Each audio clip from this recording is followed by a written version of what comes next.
ಆಚಿ ಮಸಾಲ. ಎಂತ ಅಡಿಗೆಯ ರುಚಿಯಾಗೋ ರಹಸ್ಯವು 20 ರೂಪಾಯಿ. ಬಿಡದಿ ಟೌನ್ಶಿಪ್ ಯೋಜನೆ ಕೈಬಿಡುವಂತೆ ಬಿಜೆಪಿ ಜೆಡಿಎಸ್ ಪಾದಯಾತ್ರೆಯನ್ನು ಹಮ್ಮಿಕೊಂಡಿದೆ.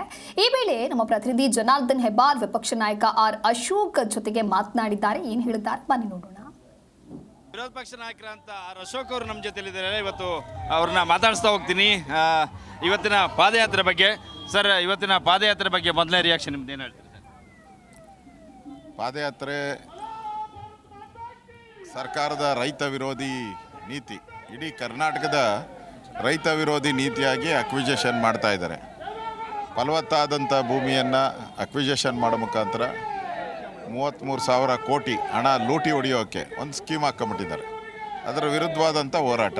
ಇವತ್ತು CM ಒಂದು ಟ್ವೀಟ್ ಮಾಡಿದ್ದಾರೆ, 50% ನಿವೇಶನವನ್ನು ಕೊಡ್ತೀವಿ ಪರಿಹಾರ ಜೊತೆ ಅಂತೇಳಿ ರೈತರಿಗೆ.